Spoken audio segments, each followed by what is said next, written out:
ძველი დროიდან მოყოლებული გამომსახველობით ხელოვნებაში მიმეტური პრინციპი გახლდათ ერთ-ერთი უმნიშვნელოვანესი. ეს იყო იმიტომ, რომ ზოგადად მიბაძვის ხელოვნება, მიბაძვის მაგია ხასიათდებოდა იმით, რომ შეექმნა უკვე არსებულ საგანთა ან მოვლენათა კოპიოები, შეექმნა მათი მსგავსებები, შეექმნა ვიზუალური ორეულები.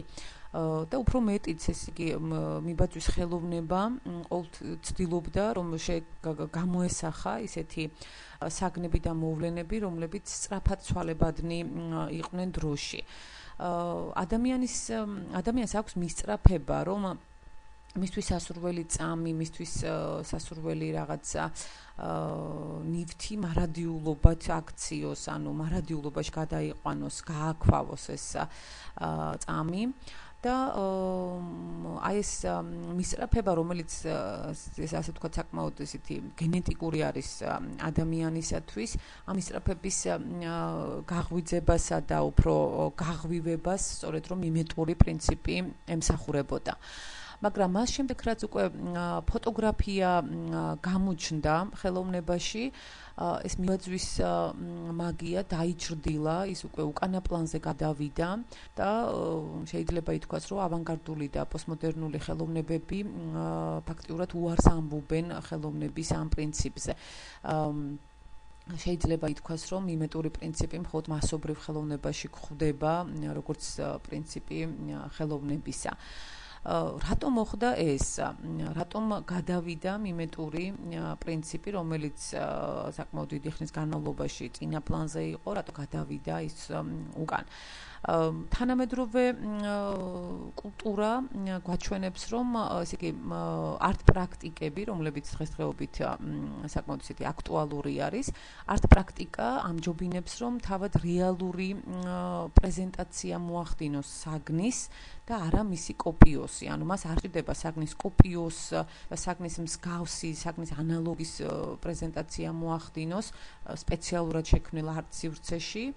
ის ამჯობინებს, რომ თავად საგანი იყოს რეპრეზენტირებული. ანუ ამ უფრო მეტიც, ესე იგი თანამედროვე არტ პრაქტიკა ესეთ რაღაცას მიმართავს, რომ ის მის მიერ მოწყობილ სივრცეში შექმნის ისეთ სიმულაკრებს, რომელსაც ანალოგი საერთოდ არ ჰყავს სამყაროში. ანუ ამ სიმულაკრების საშუალებით ის ამბობს, რომ საერთოდ არ მჭირდება მე მიბაძვა ამ სამყაროს მთლიანად თავიდან ბოლომდე ვარ საკუთარ ფანტაზიაზე და წარმოსახვაზე დამოკიდებული. ესე იგი თანამედროვე არტ პროექტებში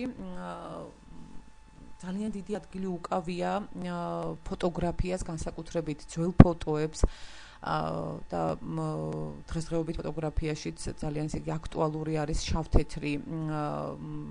შავთეთრად იქნას გამოსახული რაღაც კადრები, ან ასეთი ძველი ეფექტის საშუალებით იქნას უფრო კადრები გამოსახული, იმისათვის რომ მოხდეს სწორედ ძველი დროის იმიტირება. ძველი დროის გადმოტანა თანამედროვე რეალურ დროსა და სივრცეში. ანუ არტ პროექტებში ესე იგი იმდენად დიდი ადგილი უკავია ძველ ფოტოებს, ძველ დოკუმენტურ ფილმებს, ფონო არქივს და ასე შემდეგ, რომ ჩვენ მაინც შეგვიძლია ვთქვათ, რომ მიმეტური პრინციპი ხელოვნებისა არ გამქრალა. ეს არის პრინციპი, რომელიც სწორედ აი ამ საშუალებებით ახდენს ძველი დროის იმიტირებას, ანუ ის ქმნის მიმეტურ არტ სივრცეს, სადაც ხელოვნების ნაწარმოებები უკვე სხვადასხვა პრინციპებით იქნებიან განსაზღვრულნი, სხვადასხვა პრინციპებით იქნებიან წარმოდგენილნი. ახლა რაც შეეხება მეორე პრინციპს ხელოვნებისა, ეს გახლავთ მხატვრული სახე. სახე ეს არის სუბიექტური, სულიერ ფსიქიკური რეალობა, რომელიც წარმოიშობა ადამიანის მიერ სამყაროს რეალობის აღქმისას და ეს ყველაფერი ხდება, რა თქმა უნდა, ადამიანის შიგნით, ანუ ფსიქიკურ პროცესებში. მხატვრული სახე ეს არის სახე ხელოვნებისა, რომელიც სპეციფიკურად იქმნება, ანუ ეს იქნება შემოქმედებითი საქმიანობის შედეგად ადამიანის, როგორც სუბიექტის, როგორც შემოქმედის მიერ, რომელიც გარდასახავს მთელ რეალურ სამყაროს ხელოვნების ნაწარმოებად. მხატვრულ სახეს იკვლევს ჰეგელი, რომელსაც ჩვენ მოგვიანებით უფრო დაწრულებით შევეხებით. აქ კი მხოლოდ იმას ვიტყვით, რომ მხატვრული სახის შექმნა არის საკმაოდ ესე ვთქვათ რთული პროცესი, რომელიც მდგომარეობს იმაში, რომ სამყარო ტრანსფორმირდეს მხატვრულ სამყაროდ, ანუ რეალური სამყარო შეიქმნას როგორც მხატვრული სამყარო. ძალიან ესე ვთქვათ მოკლედ და ზედაპირულად რო აღწეროთ, შეიძლება სახე ეწოდოს იმ ჩანაფიქრსაც კი, ან იმ რაღაც იდეას, რომელიც არის ასე ვთქვათ იმპულსი შემოქმედისათვის, რომელიც განიზრახავს, რომ შექმნას რაღაც ხელოვნების ნაწარმოები. ანუ სახე შეიძლება იყოს რაღაც კონკრეტული მოვლენა, კონკრეტული ჩანაფიქრი, კონკრეტული ემოცია, თუმცა უკვე ხელოვნების ნაწარმოების შექმნის პროცესში ძალიან ხშირად ეს პირველადი სახე, პირველადი ფორმა მხატვრული სახისა იცვლება. ან ის შეიძლება საერთოდ დაიკარგოს და მან სხვა სახეების დაბადებით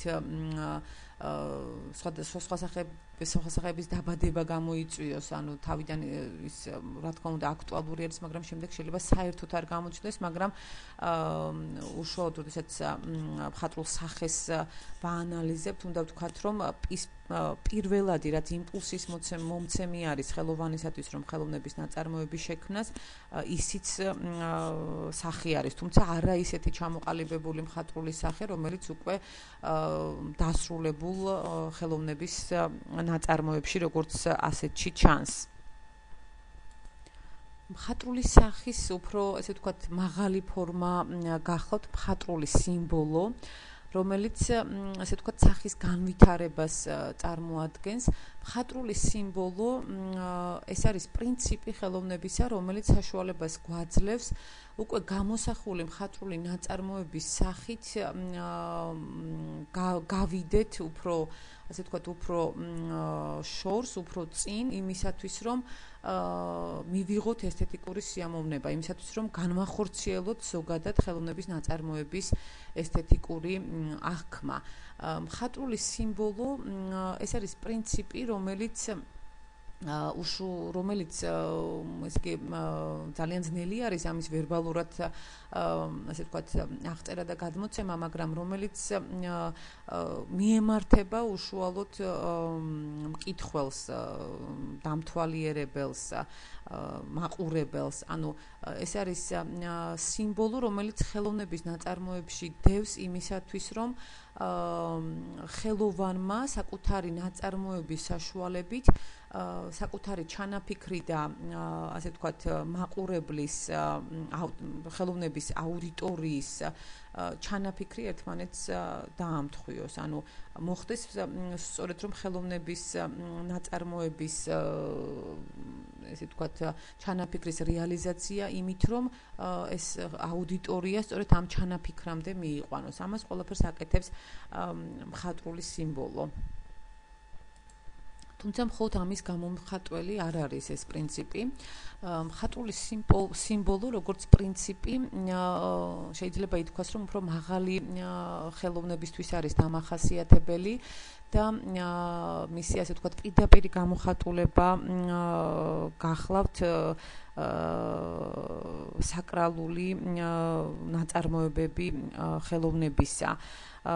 ესე იგი შეიძლება ამ შემთხვევაში ჩვენ მაგალითისათვის მოვიყვანოთ გოთური ტაძრები, რომლებიც ესე იგი თავიდან ბოლომდე სიმბოლოების მატარებელი არის. ანუ მისი გამომსახველობა, მისი ასე ვთქვათ ყოველი ნაწილი არის გარკვეული სიმბოლოს მატარებელი. მხატვრული სიმბოლო, როგორც ესთეტიკური პარადიგმა, უფრო მე-20 საუკუნის ასე ვთქვათ, მონაპოვარი არის, მასე ის დაკავშირებული არის მხატვრული სახე და სიმბოლო უფრო დაკავშირებული არის სიმულაკრის ცნებასთან, რომელზეც ლაკანი ლაპარაკობს და ჩვენ ამაზე უფრო მოგვიანებით ვისაუბრებთ უფრო ვრცლად. ხელოვნების ერთ-ერთი ძალზედ მნიშვნელოვანი პრინციპი გახლავთ სტილი, რომელსაც შპენგლერი უწოდებდა ფორმის მეტაფიზიკურ გრძნობას. სტილი განსაზღვრავს ამა თუ იმ ეპოქის სულიერ ატმოსფეროს, ანუ სტილი გვესაუბრება სწორედ ეპოქის სულიერ მდგომარეობაზე, სულიერ ატმოსფეროზე. ეს არის ისეთი პრინციპი, რომელსაც ესთეტიკოსები, ხელოვნების ფილოსოფოსები სწავლობდნენ, ამუშავებდნენ იმისათვის, რომ სწორედ რომელიმე გარკვეული ეპოქის, რომელიმე გარკვეული მიმდინარეობის სულიერება ერთ მთლიანობაში დაგვენახა. სტილი შეიძლება ითქვას, რომ ეს არის პირველადი ფენომენი.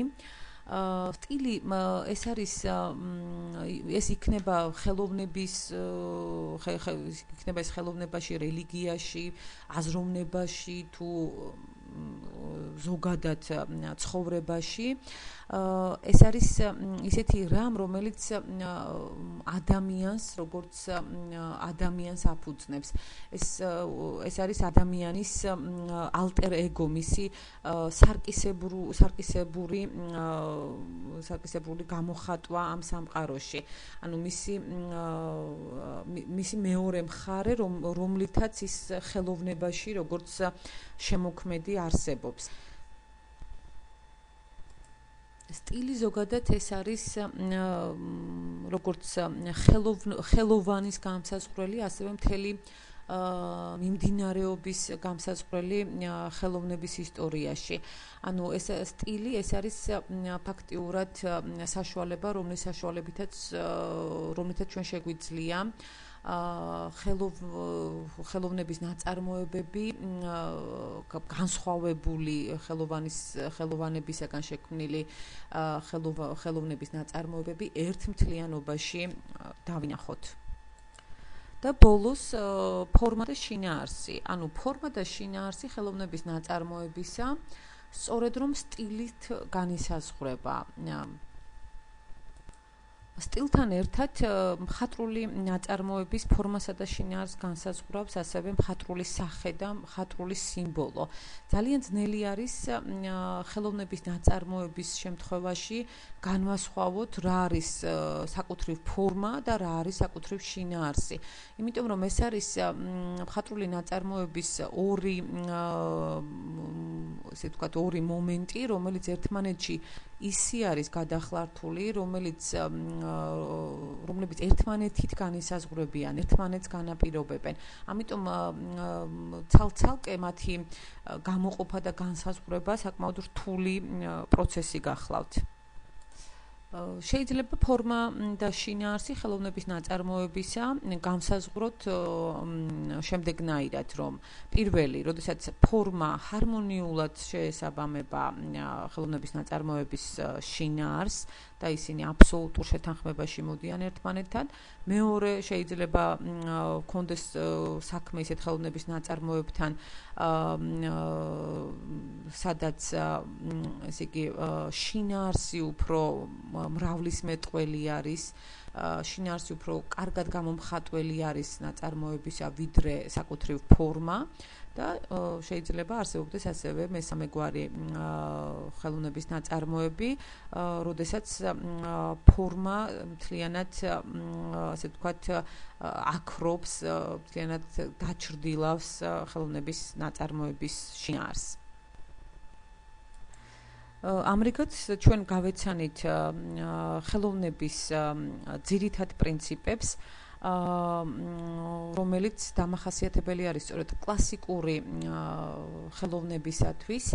ანუ სწორედ იმ პერიოდისათვის, რომლებსაც ჩვენ ამ სალექციო კურსის ფარგლებში მიმოვიხილავთ.